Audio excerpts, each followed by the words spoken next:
Bueno, trabajo práctico número 8, reconocimiento de elementos del modelado fluvial. Este es el PDF que está ya en el aula virtual. Entonces, vamos a introducirnos y familiarizarnos con el reconocimiento de los elementos, que es el tema más importante que rescatamos de la presentación teórica, pero en estrecha relación con los problemas de ingeniería civil, que es donde estamos parados nosotros ahora. ¿Okay? Queremos ser ingenieros y bueno, los modelados fluviales son los que interfieren en nuestra estructura o nosotros tenemos que hacer algo para que no nos afecte. ¿Sí? ¿Qué vamos a usar? Computadora personal, siempre. Imagen satelital de un sector del área metropolitana, ¿sí? A través de Google, del año 2020. Del año 2020 puse, pero no sé si ya hay más actual en este servidor. Después, recorte de un sector fotomosaico del área metropolitana del año 35. Esa es la info que está en el aula virtual. Es un recorte, ese fotomosaico ya está georreferenciado a Postguard 2007 Faja 5. ¿Sí? Corresponde a nuestra zona. Y después con el software QGIS.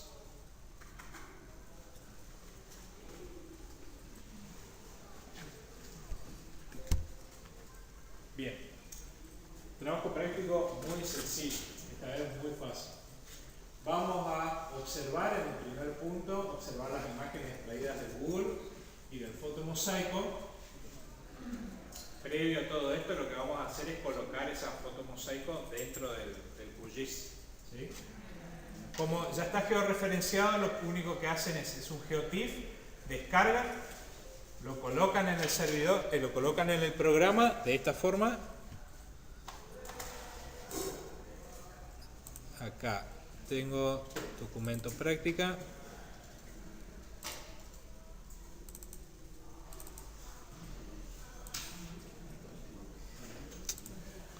Va a tener un aspecto más o menos así, tiene como que está inclinado la imagen, tiene unos bordes negros. Esa es la imagen que ustedes tienen que colocar al QGIS. Directamente yo lo hago arrastrando y lo coloco en el panel de capas. ¿Sí? Me va a pedir de nuevo el tema del sistema de referencia. Ustedes le dan aceptar.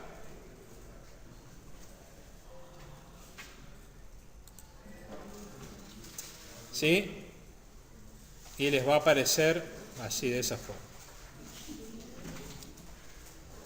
Bien, ¿todos tienen datos o tienen posibilidad de conectar a internet su máquina? De igual manera, yo estoy grabando esto mediante Camtasia, pero para utilizar la imagen del Google, lo que vamos a hacer es utilizar un complemento que tiene QGIS, que es como una librería de mapas. ¿Sí? Entonces, para instalar ese complemento, y creo yo que no está el tutorial de eso en el aula virtual, ustedes tienen que ir al menú o a la barra de tareas, barra de herramientas, en complementos, administrar e instalar complementos, ¿sí? Y esperando un ratito se les va a abrir esta ventanita que es la ventana de complementos. Entonces ustedes lo que quieren hacer es poner todos arriba y en buscar lo que van a hacer es colocar el complemento, se llama Quick Maps Service.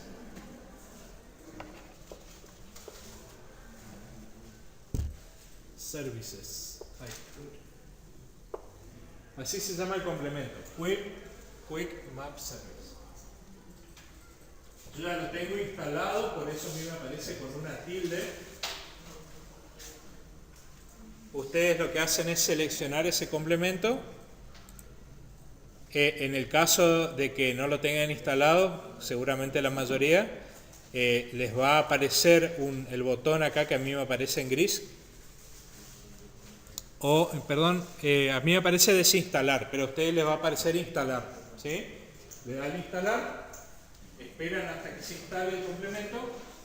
Una vez transcurrido eso,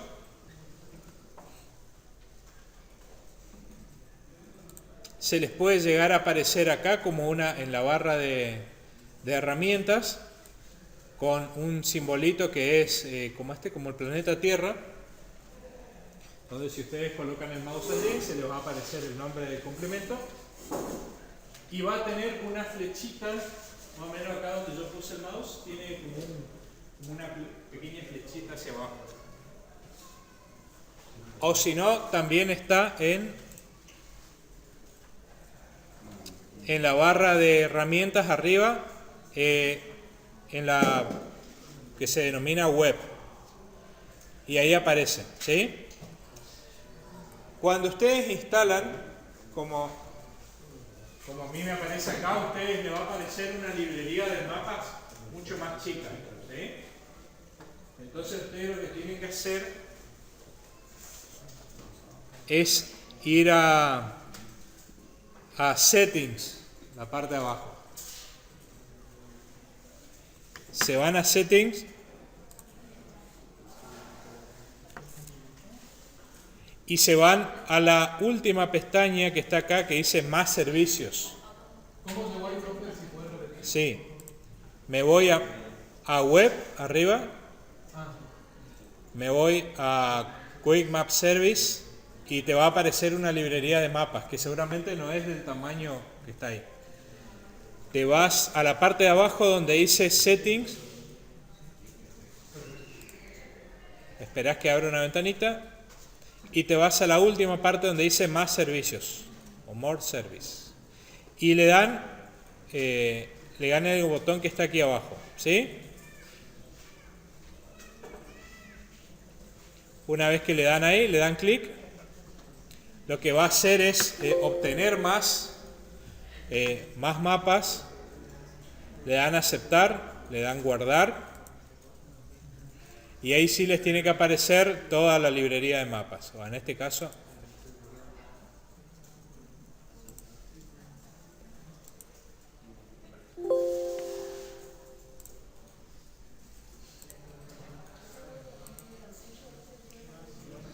bueno, se van ahora a Google y le dan ahí en Google Satélite, ¿sí? Le va a aparecer el mismo mapa que utiliza Google Maps. ¿Sí?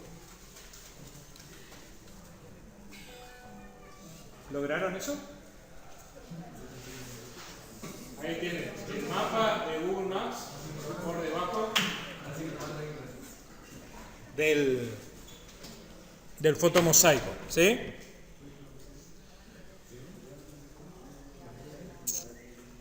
Después, si quieren, pueden ir viendo la otra librería de mapas que tiene. Google Labels, calles, terreno. ¿Cómo había hecho la imagen de abajo? ¿Google Satélite era? Google Satélite, sí. Te vas a Web, te vas a Quick Maps y te vas a Google y Google Satélite.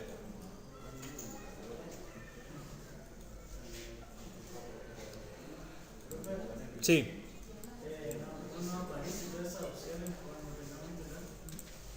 Te vas entonces a seteo o settings,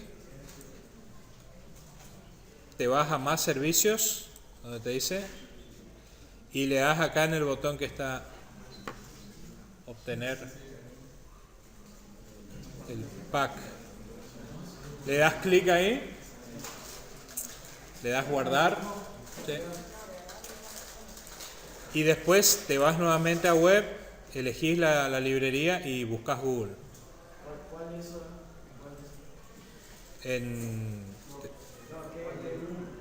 Google Satélite, perdón. Google Satélite. Bien. Y ahí te tiene que aparecer eso.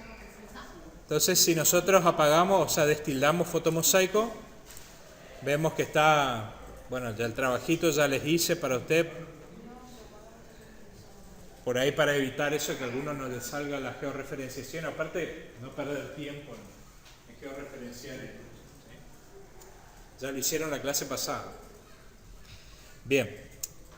Bueno, esta es una parte del práctico. ¿Sí?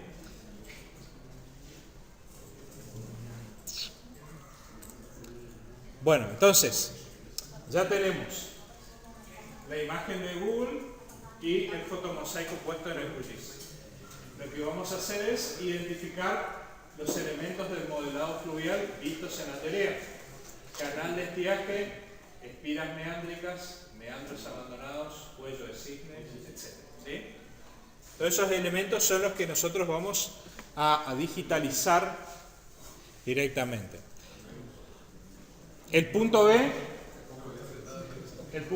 a ustedes les pide superpongan las imágenes, que es lo que ya hicimos, obtenidas a través del servidor de Google, el fotomosaico con ayuda de QGIS, digitalice sobre las imágenes los elementos identificados en el punto A y procese la información en forma cualitativa con el SIG.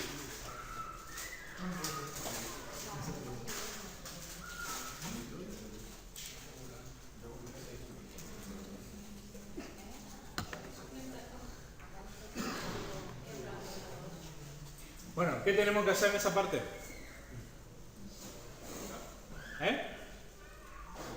Digitalizamos, vectores. ¿Sí? Simple. Vamos a identificar cuál es el canal de estiaje. Este es una porción nada más del barrio Miranda Gallino, acá, esta parte, del año 35. Van a observar ustedes cuál es la diferencia que hay con el actual. Ahora hay un cambio importante en lo que es uso del suelo. Y lo otro importante es que el canal de estiaje del Río Negro prácticamente no cambia, sigue en el mismo lugar, ¿sí? En una imagen que tiene más de 80 años. Dato, para poder sacarle el fondo negro ese, vamos a propiedades, en transparencia, la propiedad del fotomosaico, transparencia, y donde dice valores adicionales sin dato, ustedes le colocan 0. Porque todo el borde negro tiene un valor 0 de píxel. Le dan a aplicar y ahí quitó el fondo. Y ese color negro que estaba toda la vuelta ya lo quitó. ¿Sí? También capaz va a eliminar un poquito de lo que es negro propio de la foto, pero no hay problema. Podemos seguir distinguiendo lo que son esos elementos.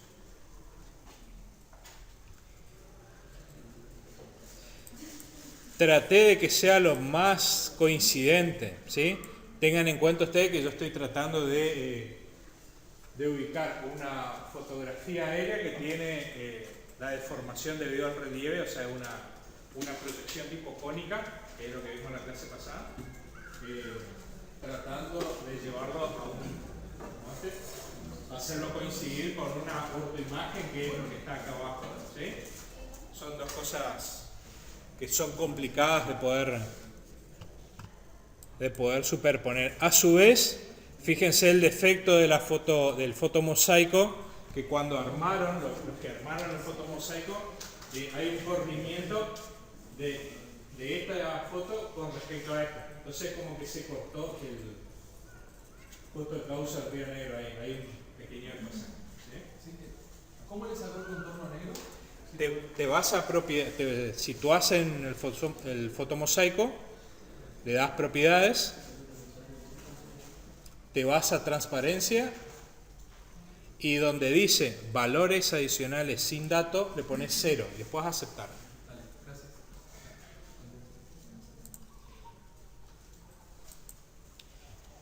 Bien.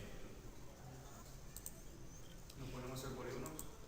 Entonces sí, van a ser para lo que es el canal de estiaje, van a utilizar línea. Para las espiras van a utilizar línea. Y algún otro elemento van a utilizar línea. Para los meandros abandonados o los cuellos de cisne que haya, van a utilizar polígonos. ¿Sí? Entonces van a digitalizar de esa forma para el año 35 y para el año actual, y van a hacer la distinción cualitativa. ¿Qué quiere decir eso? Nombrar. Esto es tal cosa, tal cosa, tal cosa y tal cosa. ¿Sí? Entonces, ustedes pueden generar una capa, un solo vector van a generar. A ver, por favor. ¿Armaron las tablas de atributos? ¿Se inmiscuyeron un poquito en ese asunto o nada todavía? ¿Poco tabla de atributos? En el TP4 pedía algo de eso, pero no entendieron nada.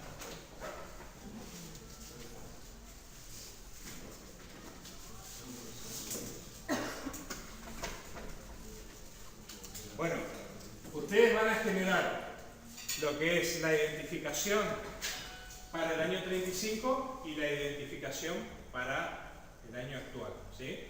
Entonces vamos a utilizar dos tipos de archivos shape, y yo les pedí que sea uno polígono y otro que sea línea, ¿sí?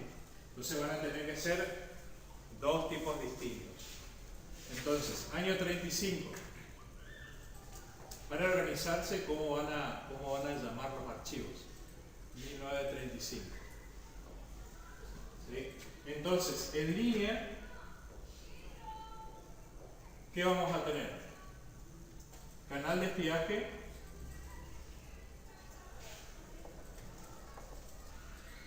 ¿Qué otra cosa les había dicho? Espiras.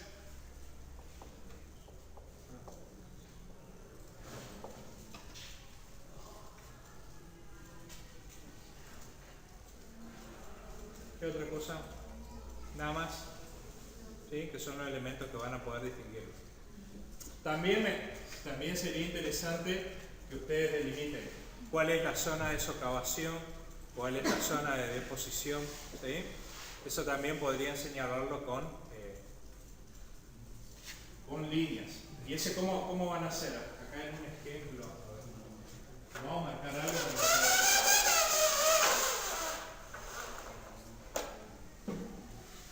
Voy a sacar la del fotomosaico y vamos a ir directamente sobre esto. ¿Zonas de socavación y deposición? Zonas de erosión, pero socavación o de deposición. ¿Sí? Entonces, acá vamos a marcar canal de estiaje. Vamos a marcar esto. Lo más próximo al eje del cauce, ¿sí? Esto es lo que yo les pido. Ustedes van a hacer con el cujizo. Canal de estiaje. ¿Sí? Bueno, ahí me quedo un poquito. Zonas de erosión. ¿Dónde eran? En la margen cóncava. ¿Sí? Entonces ustedes van a marcar aproximadamente en esta zona zonas de erosión. Zonas de deposición. Esta parte. ¿Sí? En la parte recta del cauce no, porque el agua mantiene una simetría a partir del eje. ¿Sí? Perdón, el cauce tiene una simetría aproximada. ¿Sí? Después, donde da la vuelta. ¿Sí? Van a ir marcando en el sector. El sector de trabajo va a ser el que le esté delimitando el área del año 35. ¿Sí? O sea, no van a marcar todo, acá tienen todo el negro para marcar, no. Únicamente la superposición con la imagen. ¿Sí? ¿Me explico? Bien. Eso con línea. ¿Qué otra cosa? Las espiras. Acá podemos tener una espira. Aquí próximo hay otra espira. Si vamos un poquito más, vamos acá en esta zona. Acá se ve un poquito mejor eso. ¿Sí? Aquí arriba también. ¿Sí? Van a ir marcando zona de erosión, espiras meándricas. Fíjense que acá se nota perfecto. Acá hay una línea de árboles, después hay como un claro en esta zona y hay otra línea de árboles. ¿Sí? Se ve claramente eso, para esta escala de trabajo. ¿Sí? Acá zona también, acá se ve claro. Estas zonas son las que mayormente están inundadas. Podemos seguir buscando acá donde más claramente se ve.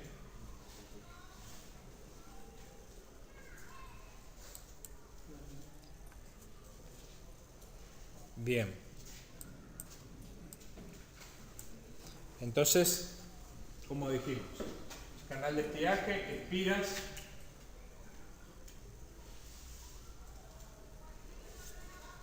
zona de erosión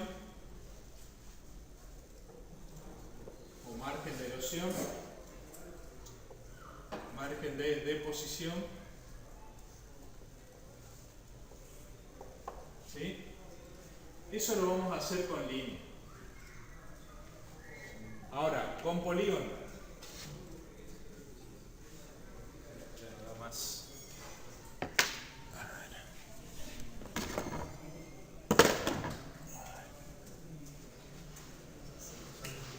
Recuerda que los archivos vectoriales no pueden trabajar al mismo tiempo con polígonos y con líneas, ¿sí? Por eso tienen que ser distintos. Polígonos van a ser meandros abandonados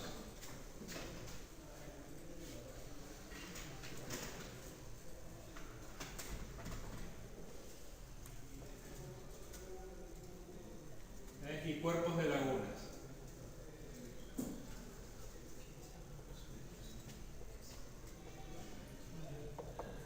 ¿Sí? Esas dos podemos determinarlo con polígonos tranquilamente. ¿Sí? Bien, para el año 35 entonces vamos a generar un shape y después otro shape. ¿Sí? ¿Eso sería sobre la foto, digamos? Eso es sobre la imagen, directamente. Espera que te coloco la imagen y saco la del fondo. ¿Sí?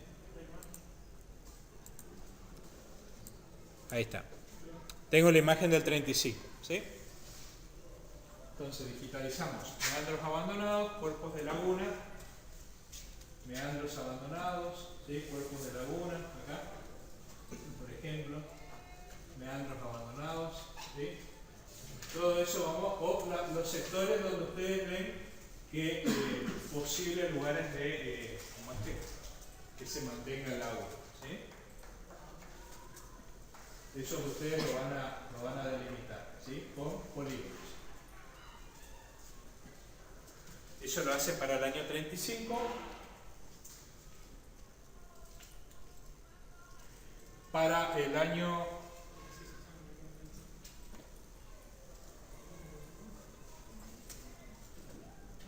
para el actual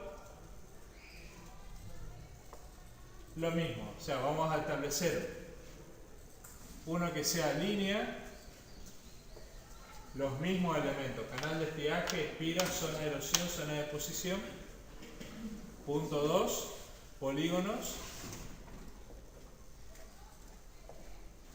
meandros abandonados y cuerpos de laguna, ¿sí? El sector de trabajo es el que me delimita esta superficie, ¿sí? De la imagen 35. ¿Sí? Sobre esa superficie nada más, porque es lo que vamos a comparar nosotros, ¿sí? Para establecer, o sea, qué es lo que yo estoy queriendo que ustedes comparen. Fíjense, aquí en el barrio, en lo que anteriormente todavía no era la zona urbana, pero nosotros teníamos como esta media luna, donde aquí hay agua, acá tenemos unas espiras, ¿sí? Tenemos un poco de agua y agua, ¿sí? Pero ¿qué pasa con la imagen del actual?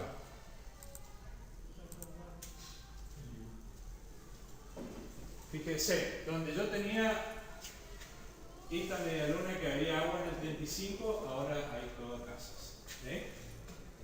Donde yo tenía estas espiras, bueno, acá se mantuvo, pero acá hay una vía de comunicación, hay viviendas, ¿sí?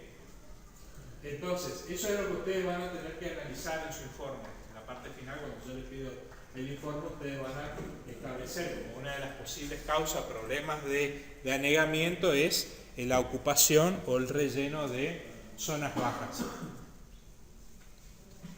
Para eso van a hacer una pequeña investigación. No mucho, pero...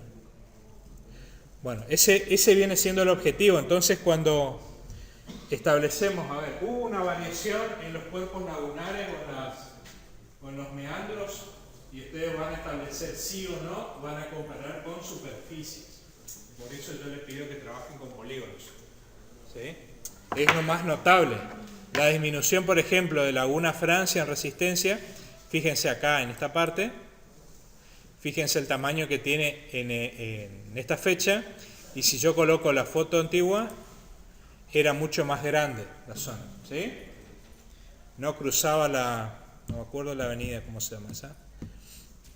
Pero fíjense que ahora existe un puentecito, se disminuyó porque fue avanzando la urbanización, fue rellenando, y desde el punto de vista hidráulico o hidrológico, ¿qué estamos perdiendo nosotros ahí? Nosotros estamos perdiendo una capacidad de almacenamiento de lluvias por precipitación, de agua por precipitación, ¿sí? Nosotros al disminuir nuestros cuerpos lagunares, lo que hace es que las pendientes naturales van tendiendo para este lugar. Bueno, estos son los lugares que mayormente se están inundando por precipitaciones, ¿sí? Nosotros impermeabilizamos la zona, disminuimos el tamaño de intercepción de agua por esta laguna y bueno, el agua en algún lugar va a quedar, ¿sí? Va a ocupar donde antes ocupaba.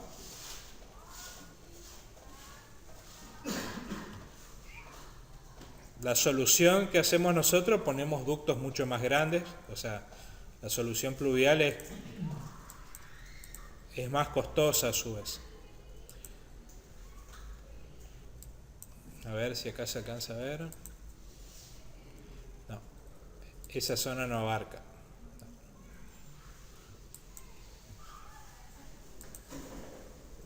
Fíjense aquí en esta parte, esta zona, para establecer más o menos qué tamaño teníamos el ancho de este meandro, teníamos 95 metros de ancho,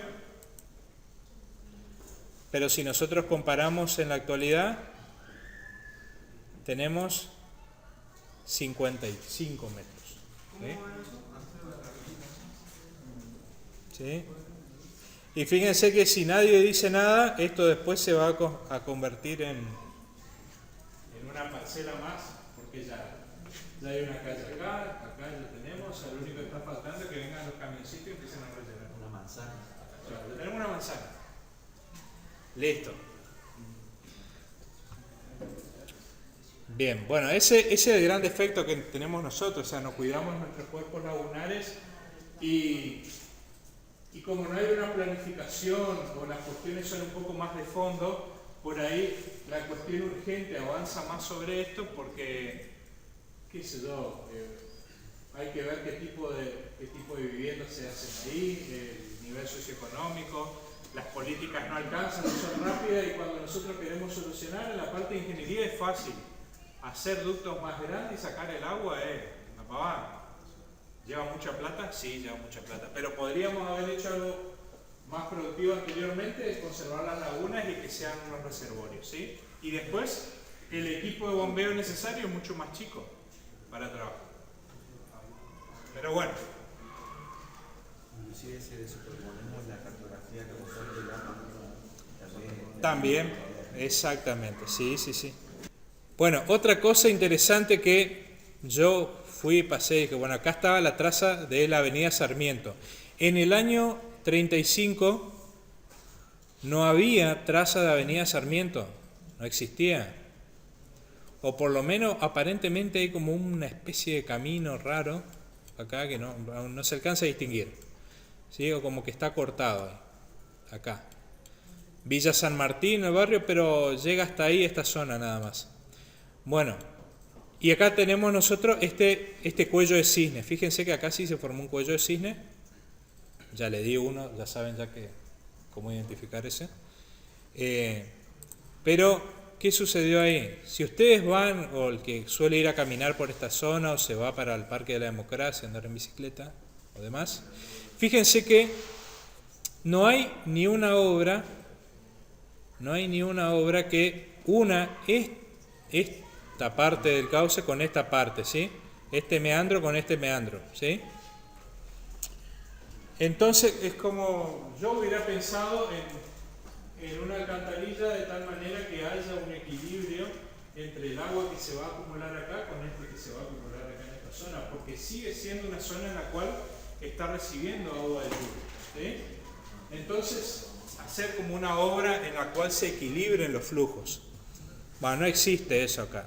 Rellenaron completamente y ahora está existiendo todo un problema de socavación acá en esta zona, ¿sí? Toda la vera de la Sarmiento está habiendo problemas de socavación.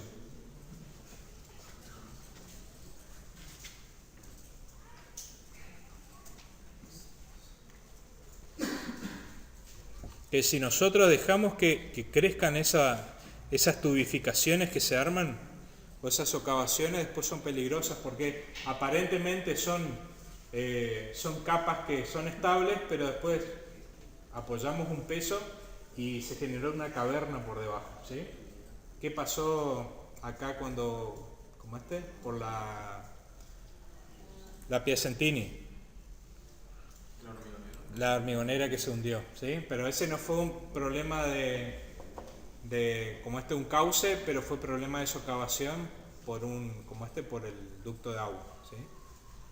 Entonces, creemos que está estable, pero hay una caverna debajo y en algún momento colapsa. Bien, vamos. Bueno, seguimos. Son un archivo para el año 35 que corresponde a línea. Otro archivo que corresponde al año 35 y es polígono. Para el año actual,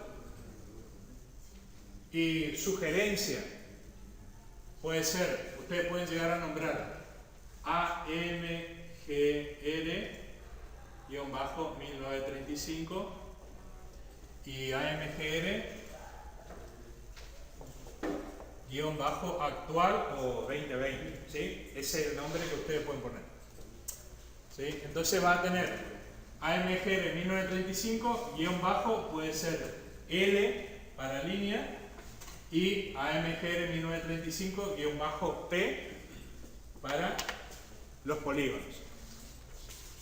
Actual L línea P polígono, ¿sí? Una pregunta, ¿pero son 6 shapes en total? No, 6 no, son 4. Porque, recuerden, un shape no puede admitir línea y polígono. No, claro, sí, sería en total. Claro, y dentro de línea, ustedes pueden trazar todas las líneas que quieran. Dentro de polígono, todos los polígonos que ustedes quieran, ¿sí? Bueno, esta es la estructura para que ustedes se acomoden, o sea, es una sugerencia, ¿sí?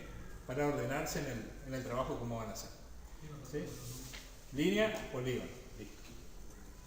Perfecto, bueno, digitalizan estos elementos de modelado fluvial para cada año y tenemos la primer parte del trabajo. ¿Sí? ¿Cómo estás, Carmancho? Tac. Justo dio ahí el pie para tirar esa.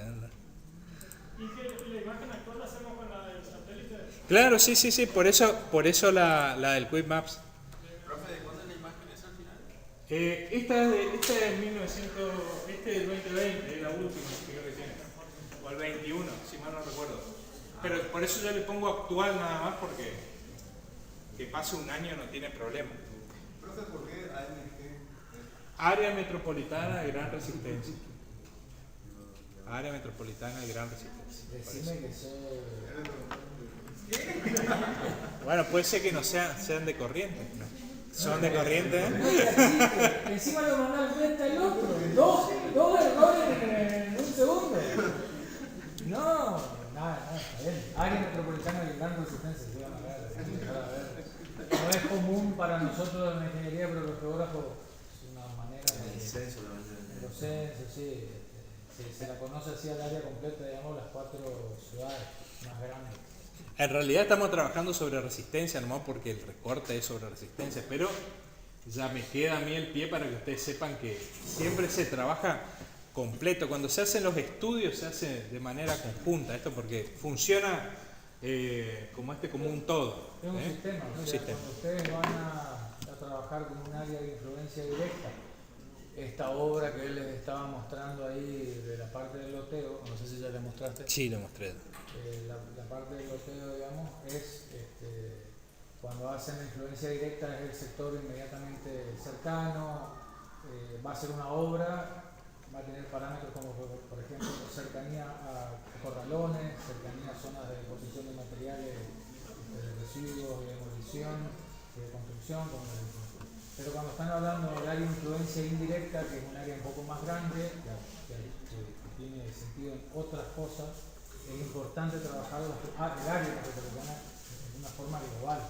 ¿Por qué? Porque la gente trabaja, de Fontana viene a trabajar y tiene trabajo en Casa de Gobierno, el de Aguilera lo mismo, el que se atiende en el Hospital Ferrando viene de toda la provincia, o sea, depende de lo que estemos trabajando, vamos a tener que hacer un análisis un poco más en los sistemas de modelado fluvial, abarcan grandes extensiones, uno no puede decir, estudio modelado fluvial, lo que pasa en el Río Negro. El Río Negro está totalmente condicionado por otro sistema que es el río Paraná-Paraguay.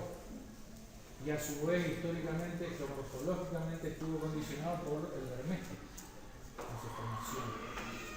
Entonces, y hay indicios. Entonces, esas cuestiones son las que tenemos que tener en cuenta cuando hablamos de sistemas de modelado o cuando estamos trabajando. Las áreas uno no debe circunscribirse como si fuese una obra puntual a un edificio. Porque el impacto de esa obra en el entorno, de acuerdo a lo que estemos mirando, va a ser más grande o más importante. Y esa es una cuestión que durante muchos años no se ve, no se fue viendo en la ingeniería, digamos. Creo, fui claro. Sí. Pero es cierto eso porque, fíjense, si ustedes cuando les toca, y ojalá les toque trabajar con un equipo interdisciplinario donde haya arquitecto, ambientalista, abogado, y cuando ustedes escuchen el panorama y estén trabajando sobre un proyecto, que ahora, proyectos integrales, siempre, el nombre es así, bueno, incluye la parte de ingeniería, la parte de arquitectura, la parte ambiental, la parte legal, ¿sí? La parte social, ese me estoy olvidando, van a tener su compañera que es o psicóloga social o asistente social también. Bueno, Y el vocabulario de ellos es distinto, imposible para nosotros. Ya lo que cuesta trabajar el ingeniero, de todos las patas que hay, arquitectos, el más duro, con conocimiento de causa de ellos, somos nosotros. Nosotros somos cuadrados. Para el diseño, para el análisis. Ellos se sienten y el arquitecto a los 20 minutos ya está hablando igual que el biólogo, nosotros estamos. Ven de una manera más holística, ¿no? Sí, somos muy académicos, muy teóricos, todo lo analizamos 25 veces y las otras carreras son diferentes, son de tomar decisiones más rápidas, contratamos a otros, nosotros no, a cualquiera nos vamos a contratar para hacer eso, porque nosotros creemos que todo se va a caer si no. Y ellos no son así. Es un cambio muy importante, sobre todo cuando uno trabaja con equipos interdisciplinarios. ¿Qué es lo que se viene? Hace 30 años atrás la ingeniería no era esto. El ingeniero trabajaba prácticamente solo. Había un ingeniero que era la cabeza, el director del proyecto y se terminó. Y los proyectos eran muy técnicos. Hoy tenemos miradas ambientales, miradas sociales, la parte biológica sumamente importante, que está dentro de lo ambiental, pero tiene un trabajo muy importante. Uno de los grandes proyectos que se hicieron fueron las casas para los aborígenes.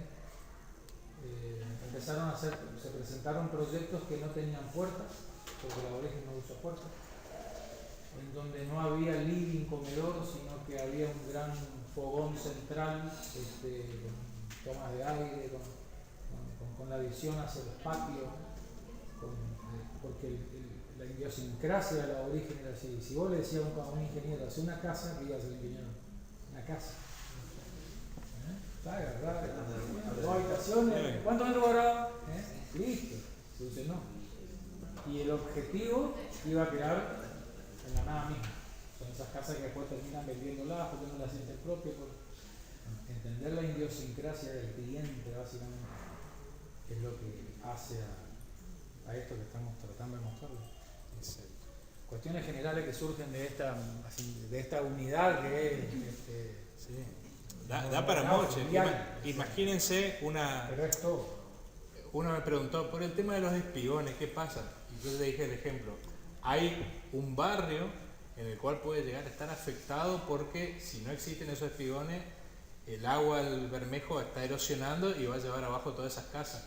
Y si vos decís, bueno, la solución más fácil es agarrar, sacamos todas las casas ahí y las llevamos a otro lugar.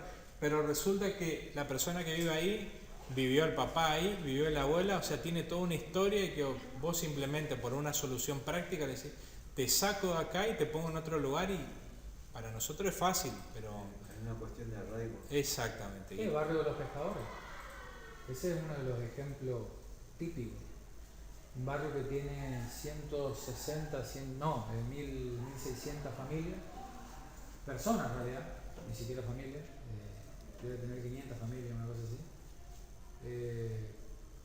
No quiero decir la palabra, pero hay que decirlo. Discúlpenme, señorita, un barrio de mierda, una porquería. Sin embargo, está tan arraigada la parte del pescador, de su conexión con el río, los tipos no se están por ir ahí ni aunque le ponga una bomba. Lejos de las conexiones de cloaca, lejos de las conexiones de agua, muy complicado durante muchísimos años con el tema de la electricidad. Las inundaciones recurrentes, más de 7 metros 50 kilómetros, ya les generaba problemas, porque empieza a pasar por detrás y quedaba la islita entre medio de las cosas. La gente desconectada, corte de puente, quejándose porque estaban inundados, unos quilombos marca Tarzán. La obra representa hoy 1.700 millones de pesos. 1.700 millones de pesos dividido en 1.600 personas que le estoy diciendo. ¿Le es rentable al Estado? No. El Estado por 1.600 millones de pesos te hace la autovía hasta San Martín, de la 11. Y su beneficio social es impresionante, porque van a ser beneficiados paraguayos, brasileños, argentinos, producción, salida, entrada, todo, con la misma plata. Entonces fíjense los problemas que uno tiene asociados, si no por ahí conoce y entiende el vocabulario, de dónde está. Entender del modelado es decir, bueno, qué tipo de obras, qué tipo de problemas vamos a tener acá. Nosotros tenemos que tener presente una obra que está en Villa Miranda Gallino, cuando tenemos 3 meses de lluvia seguida, va a tener la humedad ascendente en todas las casas. Eso afecta al ingrediente. Nosotros seguramente nos van a contratar para hacer una casa ahí. Y si no recordamos y no nos acordamos, nos contratan, che, gané una horita, vamos a hacer una casa. ¿A dónde? Ahí en el Villa Miranda. Usted tenía que acordar que hace 30 años eso era un bajo. Y que las napas ahí están siempre, son las primeras que están arriba. Entonces cuando diseñas tu platea o tu fundación, no esperes que vas a tener una buena resistencia al suelo, no espere que esa casa no se va a marcar. Entonces, sabiendo y conociendo, tomas mejores decisiones. Y estamos hablando de una simple casa, pero es por conocer el ambiente, el lugar, entender su historia, observar. Si ustedes miran esas imágenes del área metropolitana, van a encontrar lagunas que tienen una dimensión grande. No sé si se puede ver acá, Iván. Sí.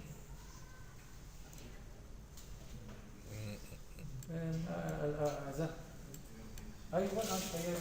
Cuidado. Sin matarse.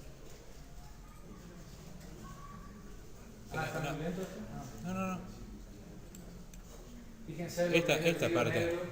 Acá esta zona se nota bien. ¿Cuánto tiene el Río Negro ahí? 30, 40 metros de ancho. Ahí lo medimos. Ahí en esa zona aproximada tenés 50 metros acá. 50 metros. Sí. Y si vamos más abajo, acá. Fíjense ese meandro abandonado que hoy es una laguna. 150, No, miento. 140 metros. 140 metros. ¿Está bien? ¿Quién originó esta laguna? ¿El río Negro? Con 40 metros. Miren un meandro del río Negro. Tiene más o menos el tamaño del río. Ese meandro, ¿se corresponde con la morfología del río Negro? No. Entonces tenemos que empezar a pensar que hay otros sistemas más grandes y más importantes que están coaccionando nuestro sistema que ya estamos viendo. El del río Negro. Un rito de miércoles chiquitito. Recuerden que yo les dije, vayan se a... inserta, perdón, Sí. sobre otro sistema mucho más complejo. No se nota mucho acá. No, sí. Sí. Fíjense, represa desde Siretá. ¿Alcanzan a ver todo esto? Eso es un cono. Antiguamente había toda una zona de captación, una cuenca de aporte, un canal, y esto era el cono de deyección. Esto estamos hablando de hace 20.000, 30.000, no sé ni cuántos años. El sistema es un sistema de torrente, hoy no está funcionando como un sistema de torrente, hoy es un sistema tradicional, un río normal, entre comillas. El Bermejo. Miren lo que se superpone con este y después se superpone con este. Unos megaconos impresionantes. El Bermejo hoy lo conocemos como límite entre Formosa y Chaco, pero antiguamente hay algunos, si se ve, hay algunos antiguos cauces que llegaban hasta el sur. Este río históricamente se va corriendo de sur a norte y de norte a sur. Va cambiando. Entre cada vez que cambia de su curso pasan muchos años, miles de años. Pero nuestro sistema de fondo, en donde están todos los ríos nuestros, fíjense nuestros riachitos, todos paralelos, siendo que la pendiente regional es para acá. ¿Por qué? ¿Por qué?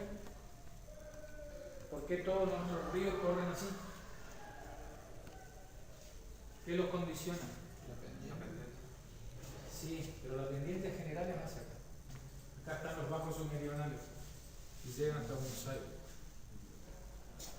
Se supone que el agua tendría que venir así, doblar acá y venir por acá. ¿Por qué llega hasta Paraná? Esto es Paraná. Esto es Paraná. Acá. De Paraguay. Arriba. Acá está la confluencia. Estamos a 40 kilómetros de la confluencia de Paraná-Paraguay. Justo también. Lo que parece una pavada. Estamos a 40 kilómetros de la unión de los dos ríos más importantes más o menos de Sudamérica. Dentro de los tres, el Amazonas, Paraguay, Paraná y Paraguay. Sí, simple. Bueno, nosotros estamos a 40 kilómetros de la convergencia de los dos. Los sistemas trabajan y se superponen uno arriba del otro. Unos años está funcionando uno y otros miles de años está funcionando otro. Fíjense esto que está acá. Antiguas posiciones del río Paraná. El río Paraná se fue desplazando hacia el oeste porque se levantó la zona de Misiones, Corrientes y el río. Ustedes cuando van al interior enseguida, de Corrientes enseguida ven la roca cerca, el basalto cerca. Misiones a la vista. Todo es un pasillo que está un poco más sobrelevado. Tiene pendiente general para acá. Nuestra pendiente general es así y después tendría que bajar. Sin embargo, los ríos siguen. ¿Por qué? Río chiquito, ahí no hay falla, no hay nada. La falla está acá. Completa. Se ve perfecto.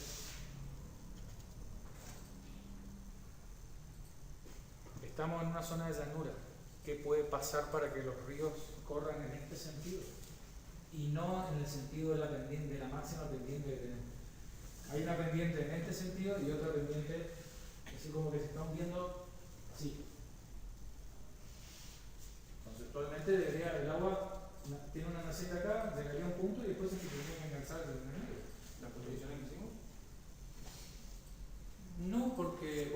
alguna construcción en esta escala? Sí, pero ¿ven alguna construcción que ustedes digan, no, acá nos cortamos? No, fíjense la escala, ahí tienen el concepto de escala. Si estamos hablando del torrente del río Bermejo, olvídense de una calle, olvídense de una ruta, el Bermejo les pasa por arriba, como quiere, ni se ve. Esa escala es 1 en 6 millones.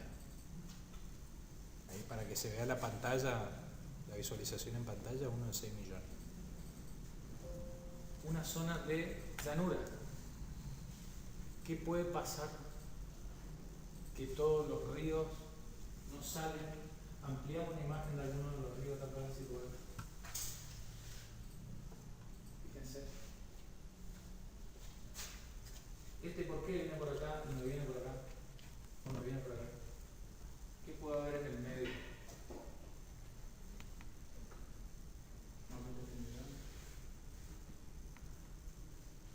¿Dónde está el río? Que es la zona más profunda, digamos. Esos son riachos, arroyos, zonas de humedad en realidad, pero ahí hay agua. ¿Qué puede haber? ¿Cuenca? Límites de cuenca. ¿Y esos límites de cuenca cómo son en estas cosas? Son geográficos y naturales, mejor dicho. Entonces, el Bermejo, cuando empieza a correr, cuando corría hacia el sur, labró su valle, pero a los costados va dejando qué elementos de la geomorfología que vieron hoy. Albardones, porque corren al lado del río, o diques marginales que son más posteriores. Entre toda esa dinámica que el río crece, baja, sube, va dejando sedimento, cuando cambió de posición, pues se fue, volvió más allá, más arriba, pero dejó todo un sistema. Los albardones, ¿qué características tienen? De posición de materiales. Entonces son sectores un poco más elevados. ¿Cuánto? Estamos en una zona de llanura. ¿Vieron alguna montaña? Para nosotros y para la determinación de una cuenca, una pequeña sobreelevación de 50 centímetros representa un parteagua. Para el agua que escurre acá de manera encauzada, pero en forma laminar en todos los costados, un murito de 50 centímetros, el agua viene, choca por ahí, se encaja, se va. Y lo va a ir bordeando, lo va a ir bordeando. Entonces, conocer todas esas cuestiones a ustedes les permite entender por qué el agua no se va por los bajos submeridionales de forma derecha, sino que siempre terminan cayendo en el río Paraná o en el río Paraguay, siguiendo las antiguas posiciones del río Bermejo, que en los sectores de sus albardones son más altos. Entonces tenés diques hacia los costados, el río está corriendo acá, cuando quiere ir por la pendiente general, encuentra otra una lomadita y se vuelve. El sistema se desgasta en forma de V, con los años el tipo ya no va a ir jamás hacia el sur, se va a posicionar de esa forma. Eso es, y esto era un poco la clase, digamos, que entiendan los sistemas regionales, que puedan entender las cuestiones, terminar de comprender la importancia de las cuestiones de escala. Y no lo quiero cortar más porque tiene cosas para decir. Bueno. Bien, ¿qué estábamos? Los shapes que teníamos que idear, ¿sí? El del año 35, que van a ser 2 para el año 35 y 2 para el año actual, ¿sí? Entonces, ¿por qué creamos esto? Porque nosotros después tenemos que trabajar con las tablas de atributos de cada uno, ¿sí? Y que a mí me interesa principalmente en realidad, porque después vamos a comparar superficies, son con los polígonos, ¿sí? Y con las líneas, ¿sí? Lo que vamos a hacer básicamente va a ser un análisis cualitativo, ¿sí? En realidad vamos a nombrar en la tabla de atributos esos elementos del modelado fluvial que vamos a distinguir. Grado de estiaje, espira, zona de erosión, zona de deposición, ¿sí? Entonces, me dijeron que no se acuerdan cómo trabajar con las... Entonces es una sola, un solo vector y el atributo... Claro, el atributo va a ser, es lo que vamos a nombrar nada más, ¿sí? Perfecto. Pero en el polígono vamos a nombrar y a su vez vamos a calcular el área, ¿sí? Porque vamos a comparar si disminuyó las lagunas o los meandros abandonados, disminuyeron del año 35 o no disminuyeron, ¿sí? Pues debido al avance de la urbanización. Bien, entonces hacemos un ejemplito de cada uno. Un ejemplo del 35, por ejemplo. Crear capa nueva. Eso quiero entender que se acuerdan. Nueva capa shape. Vamos a generar un nombre. El nombre lo van a guardar en una carpeta. Yo le voy a poner TP8.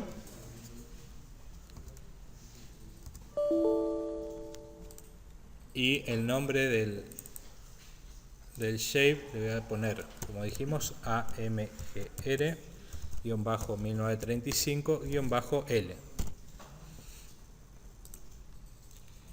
Bien, el sistema de referencia vamos a utilizar todo el mismo.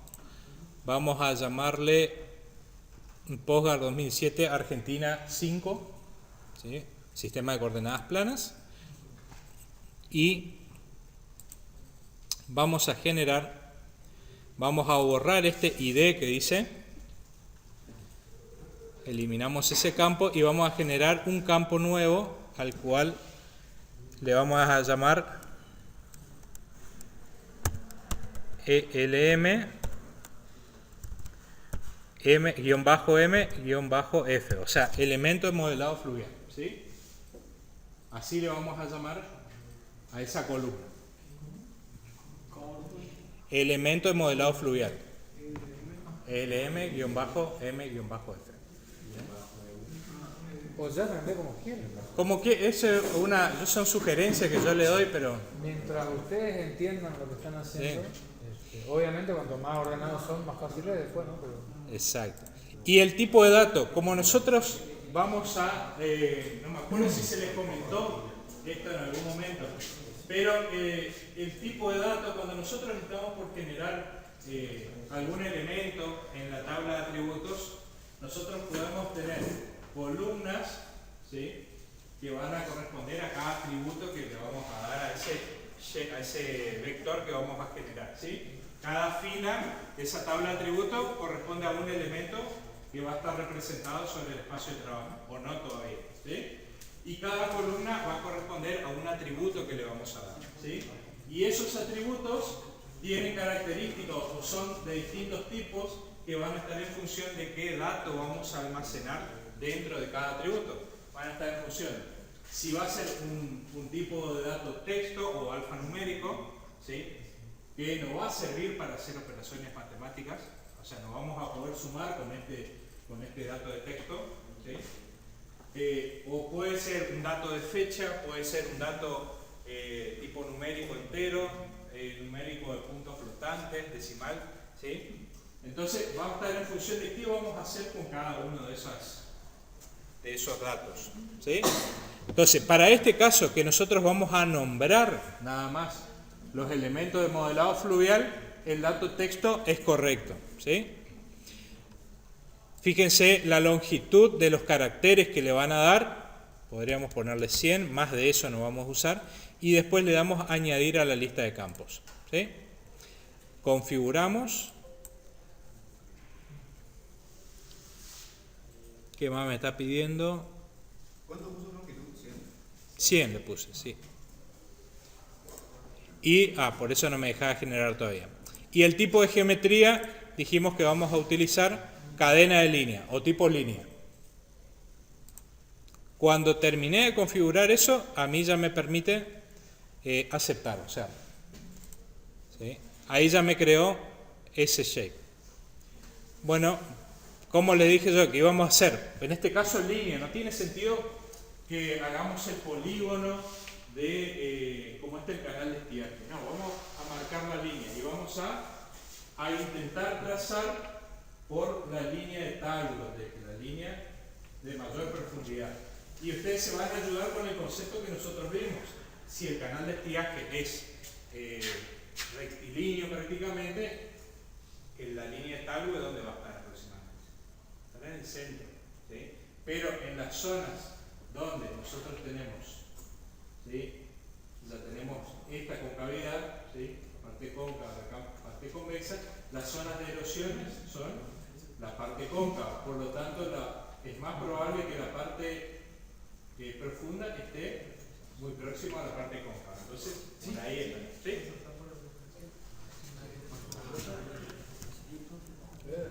Bien. Editar. Vamos a editar conmutador de edición. Seleccionado la capa Shape. Y vamos a digitalizar.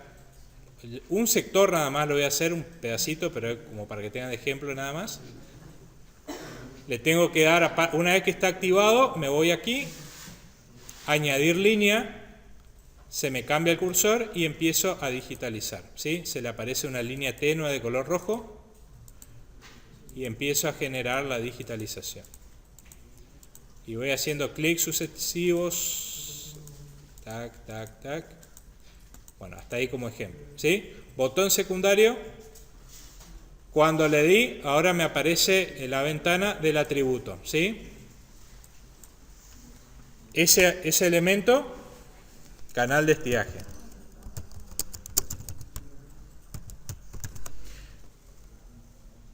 Aceptar.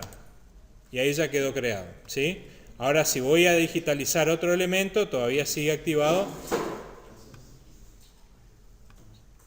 Y voy a seguir digitalizando. ¿Sí? Ahora vamos con el otro ejemplo. Para desactivar este le damos guardar, desactivamos el botoncito, el lápiz, generamos el otro shape. Vamos con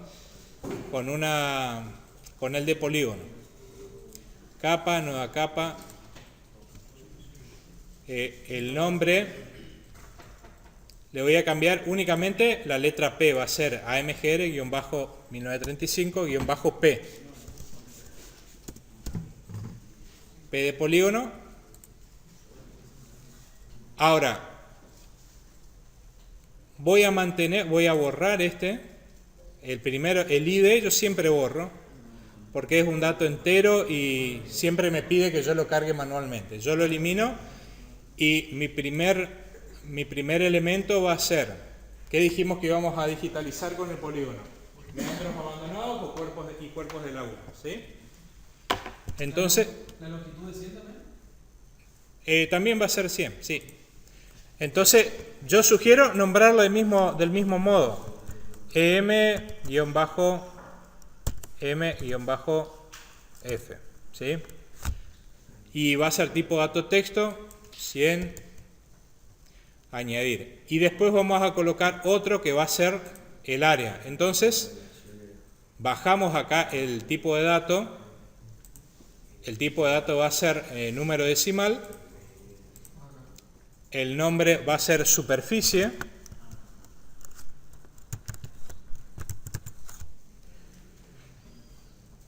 Y le damos añadir. ¿Sí? Y le dejé por defecto, me apareció 20 y de precisión 6. Lo dejé por defecto, pero eso no importa. Polígono, seleccionamos el tipo de elemento que vamos a hacer, que va a ser polígono, y le damos a aceptar.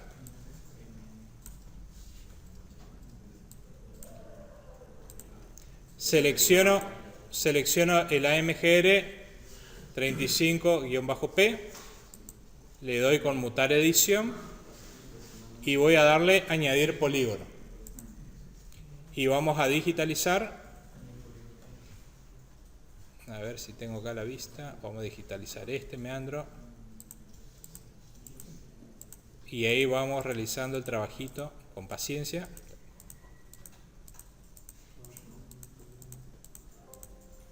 Bueno.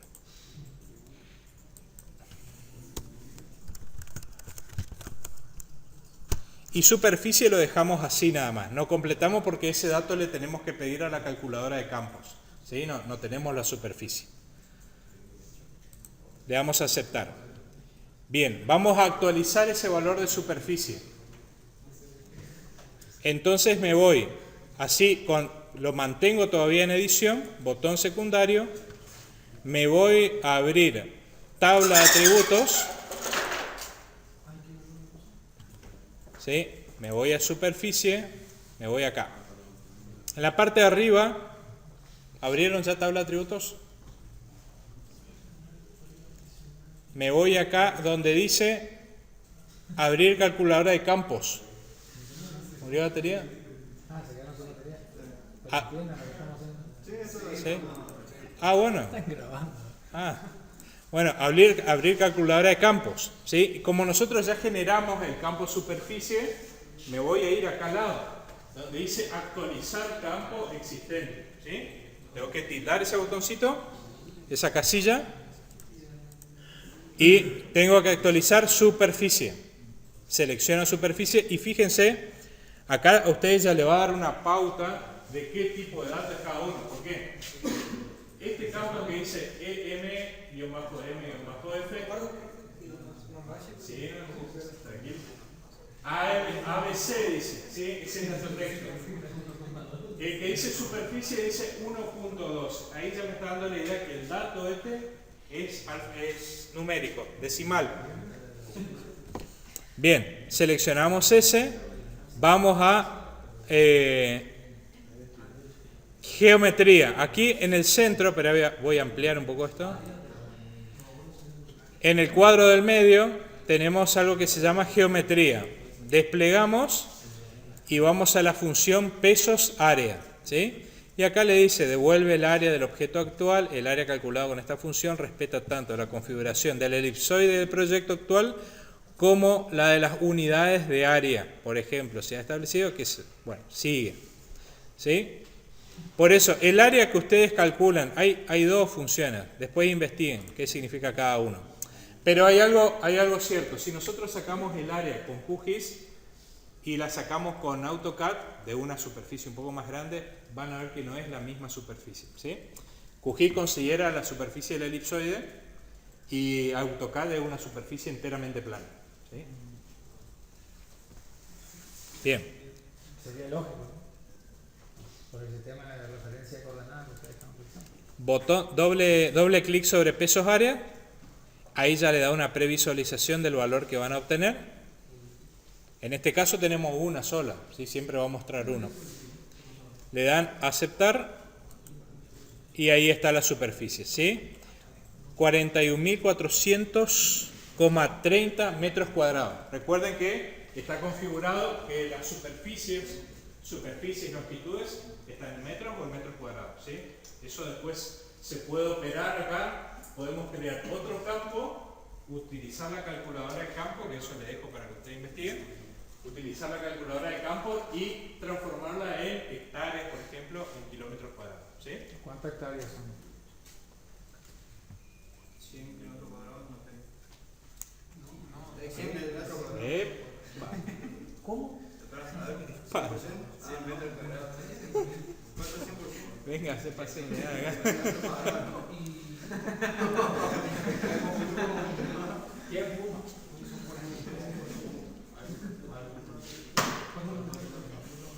¿Cuántos metros cuadrados son una hectárea? 10.000. 10.000 metros cuadrados una hectárea. Pues yo me reí porque fue cada 100%. ¿Cuántas hectáreas tiene esa laguna? ¿Me parece lógico? Hasta acá llegué, ¿no?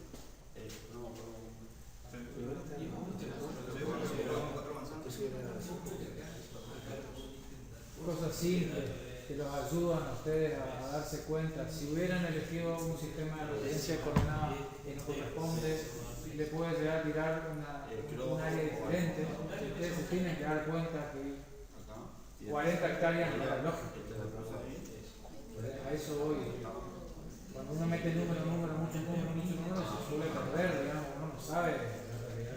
Hay que ir comparando, viendo, siempre haciendo un análisis crítico, a eso me refiero. También tenemos Google Earth como para compararlo. También.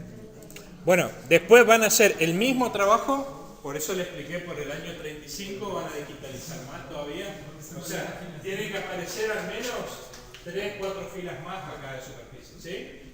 Este mismo trabajo lo realizan para el año actual, ¿sí? Y finalizamos lo que es trabajo sobre QGIS. Después viene la comparación de esas superficies, como dice acá, Bueno, superponga, ya lo hicimos, fotomosaico, digitalice con la ayuda de los elementos, punto A. Realice un análisis cuantitativo del avance de la urbanización sobre los meandros abandonados, comparando las superficies de ellos del año 35 a la actualidad. ¿Sí? El punto C, o sea, de la información que obtengan de este shape de polígonos con el shape del año actual de polígonos, van a poder comparar la superficie, van a ver, aumentó o disminuyó, y después van a hacer cómo podría relacionar el modelado fluvial con la obra de ingeniería. Ya incluye la parte de fundamentación de ustedes, ejemplos, un poco de investigación en web, ¿sí? En función de los ejemplos que les comenté hoy con la clase de teoría, más lo que ustedes puedan llegar a buscar en internet, pueden hacer un buen trabajito monográfico. Y bueno, confección del informe de trabajo, introducción, materiales y métodos, discusión de resultados. Introducción, van a hablar mínimamente, ¿sí? Una introducción teórica de qué eran los meandros, cuáles son los factores que influyen en el modelado fluvial, hablamos de velocidades, ¿sí? Hablamos de qué factores influyen en las velocidades, ¿sí? Pero mínimo, ¿sí? Esto no influye mucho, o sea, estamos hablando de 400 palabras, ¿sí? Más o menos, no mucho. Materiales y métodos, van a describir los materiales que utilizamos para trabajar, ¿sí? Y qué metodología utilizaron, o sea, desde lo que es la utilización del software, la digitalización de cada uno de los elementos. Van a discutir los resultados, o sea, la comparación de esas superficies, y van a concluir, ¿sí? Y en esa conclusión tiene que estar lo que es el último punto, ¿sí? Relacionado con la ingeniería, o sea, cómo se relaciona. ¿Y entrega el informe? Sí, lo que les entregamos, o sea, desde el software que utilizaron, las imágenes, ¿sí? Los materiales son como las herramientas. Herramientas, sí.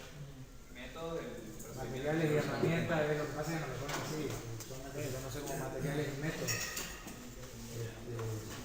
Y los métodos son la metodología. ¿Alguna pregunta?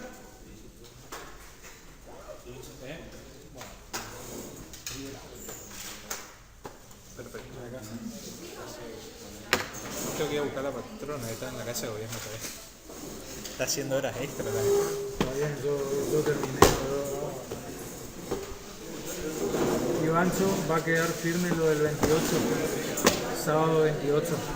Yo ahora el martes antes del 28 cuando